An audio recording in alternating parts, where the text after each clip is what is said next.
नमस्कार दोस्तों। आज के इस वीडियो लेक्चर में हम वेरियस कॉन्स्टिट्यूशनल बॉडीज़ को डिस्कस करेंगे। बेसिकली हम एक मेथड देखेंगे जिससे कि वेरियस कॉन्स्टिट्यूशनल बॉडीज़ को इजीली याद रखा जाए एंड लास्ट मोमेंट रिवीजन के लिए आपका यह बहुत ही आसान हो। सबसे पहले वर्टिकल कॉलम्स आप बना लें, उतने ही कॉलम्स जितने की कॉन्स्टिट्यूशनल बॉडीज़ हैं, जैसे election commission, union public service commission, state public service commission, finance commission, GST, national commission for schedule cast, national commission for schedule tribes, national commission for backward class, special officer for linguistic minorities, CAG, attorney general of India and advocate general of state.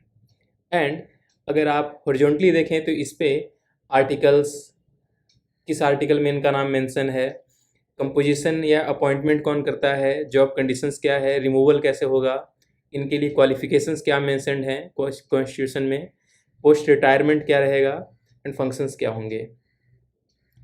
तो election commission की बात करते हैं सबसे पहले। तो इनका mention article 324 में है और यह एक ऑल इंडिया बॉडी है, that is for union level और state level election.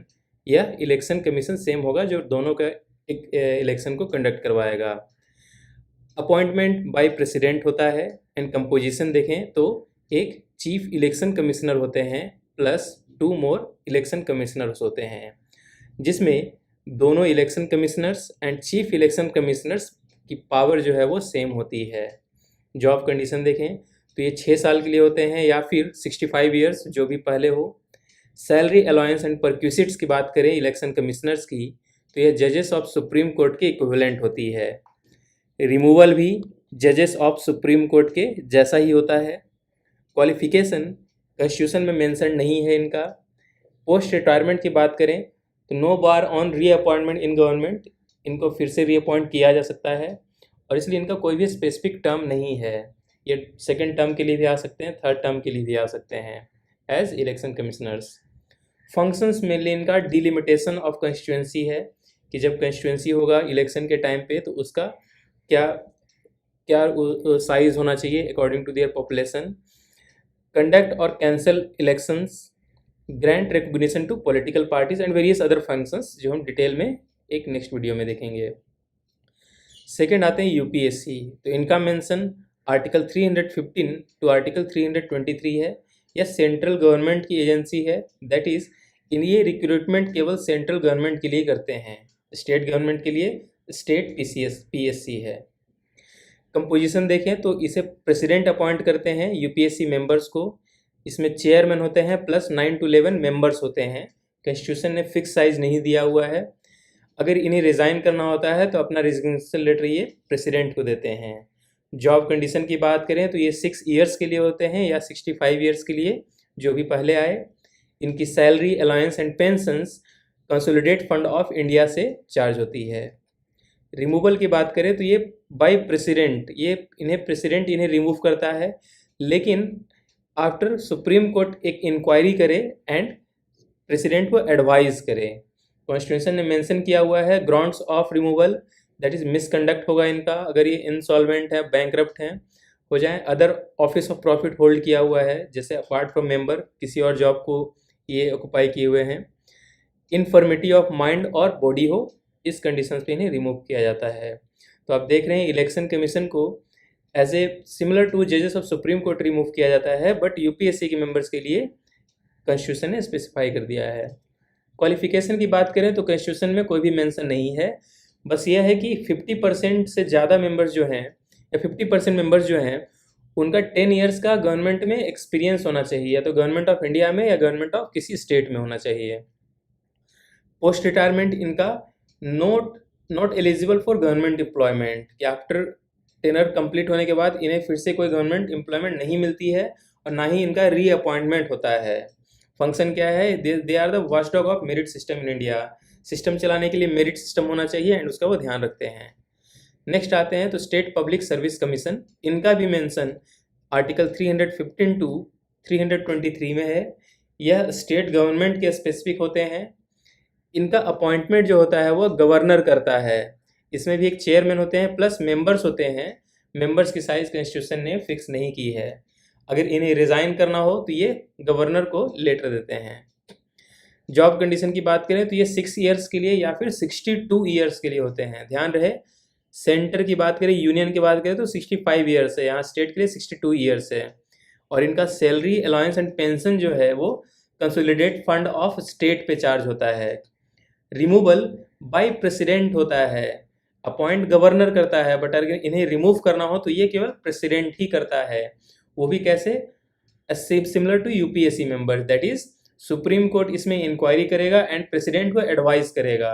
And constitution ने मेंशन कर रखा है कि मिसकंडक्ट होगा, इंसॉल्वेंट होगा, या other office of profit hold किए हुए है, या फिर इन्फॉर्मिटी ऑफ माइंड और बॉडी हो, इस केस में इन्हें रिमूव किया जा सकता है। क्वालिफिकेशन इनका भी प्रेस्क्राइब नहीं है। एंड जस्ट लाइक यूपीएससी, इसमें भी 50% मेंबर जो हैं उनका 10 ईयर से ज़्यादा का एक्सपीरियंस होना चाहिए in government, either in government of India और government of state. Post retirement, जो स्टेट पब्लिक सर्विस कमीशन के मेंबर्स हैं, इनको बस यूनियन पब्लिक सर्विस कमीशन के मेंबर या चेयरमैन बनने के लिए बताया गया है। इनका रीअपॉइंटमेंट फिर से इसी पोस्ट पे नहीं हो सकता है। अगर फंक्शन देखें तो ये भी watchdog of merit system of state हैं। नेक्स्ट देखते हैं तो फिनेंस कमीशन, इनका मेंशन आर्टिकल 280 में है। एक ऑल इंडिया बॉडी है। ऑल इंडिया बॉडी कहने का मतलब स्टेट एंड सेंटर दोनों के लिए सेम फिनेंस कमीशन है। फिनेंस कमीशन स्टेट के लिए सेपरेटली होता है, बट वो पंचायत एंड म्यूनिसिपैलिटी से रिलेटेड होता है। वो यह जो फिनेंस कमीशन है ये स्टेट एंड यूनियन से रिलेटेड, जो कि ऑल इंडिया बॉडी है। कंपोजिशन क्या है देखा जाए तो प्रेसिडेंट अपॉइंट करता है एवरी 5th ईयर। इसमें एक चेयरमैन होते हैं प्लस 4 मेंबर और होते हैं। Job condition, hold office for such period as specified by the president in his order. President अपने ऑर्डर में बताते हैं कि ये कितने साल के लिए रहेंगे। रिमूवल के लिए इसमें कुछ मेंशन नहीं है, सिंस ये अपॉइंट होते हैं कुछ टर्म्स के लिए, कुछ फिक्स ईयर्स के लिए, तो वो भी गवर्नमेंट के प्रेसिडेंशियल ऑर्डर में होता है मेंशन। क्वालिफिकेशन की बात करें तो कॉन्स्टिट्यूशन में मेंशन नहीं है, बट पार्लियामेंट को इनेबल किया है कॉन्स्टिट्यूशन ने कि वह प्रिंसिपल्स लेड ऑन करने के लिए जिससे इनका क्वालिफिकेशन डिसाइड हो। और इस तरह से चेयरमैन जो है एक्सपीरियंस इन पब्लिक अफेयर्स होना चाहिए। मेंबर्स की बात करें तो एक जज होना चाहिए हाई कोर्ट का, एक स्पेशलाइज्ड नॉलेज होना चाहिए finance and accounts of government of India का, एक person with wide experience in financial matters and administrations and special knowledge of economics होना चाहिए। पोस्ट रिटायरमेंट की बात करें तो ये एलिजिबल होते हैं रीअपॉइंटमेंट के लिए, इनको कोई रोक टोक नहीं है। फंक्शंस, इनका रिकमेंडेशंस होता है जो कि एडवाइजरी नेचर का होता है। रिवेन्यू शेयरिंग क्या होगा सेंटर एंड स्टेट के बीच में। And matters in interest of sound finance, अगर प्रेसिडेंट इनको कोई सब्जेक्ट को रेफर करता है for the recommendation for the matters in interest of sound finance, तो ये फिर से रिकमेंड करते हैं। नेक्स्ट आते हैं GST, goods and services tax से रिलेटेड काउंसिल्स के बारे में मेंशन है इसमें। तो यह आर्टिकल 279A में मेंशन है। इसे 101 कॉन्स्टिट्यूशनल अमेंडमेंट एक्ट 2016 के थ्रू बनाया गया और इसमें जीएसटी काउंसिल की बात कही गई है। एंड इस जीएसटी काउंसिल में कौन कौन होंगे? तो यूनियन रेवेन्यू सेक्रेटरी होंगे जो कि एक्स ऑफिशियो सेक्रेटरी होंगे इसके। चेयरमैन इनका यूनियन फाइनेंस मिनिस्टर होगा। ध्यान रहे, चेयरमैन यूनियन फाइनेंस मिनिस्टर है, बिकॉज ये टैक्सेशन फाइनेंसिंग से रिलेटेड है, इसलिए फाइनेंस मिनिस्टर ही इसके चेयरमैन है। साथ में मेंबर होंगे union minister of state in charge of revenue and finance, minister in charge of finance and taxation, और any other state nominated minister. यानी कि स्टेट अगर किसी भी मिनिस्टर को नॉमिनेट कर दे, या minister in charge of finance and taxation हो स्टेट का। Central board of excise and customs के चेयरमैन एक इनवाइटी होते हैं इस जीएसटी काउंसिल में, जिनका कोई भी वोटिंग का राइट नहीं होता है। इनका मेन फंक्शन होता है रिकमेंडेशंस देना to the centre and the states regarding indirect tax. Indirect tax के रिस्पेक्ट में ये रिकमेंड करते हैं। आगे है national commission for schedule caste, जो आर्टिकल 338 में मेंशन है। इसे प्रेसिडेंट अपॉइंट करता है by warrant under his hand and seal. इसमें एक चेयरपर्सन होता है, एक वाइस चेयरपर्सन होता है, प्लस 3 मेंबर्स होते हैं। जॉब कंडीशन की बात करें तो ये 3 ईयर्स के लिए अपॉइंट होते हैं। Tenure and job condition president determine करता है। एंड इन्हें पावर ऑफ सिविल कोर्ट दिया गया है during investigation of cases related to schedule tribes.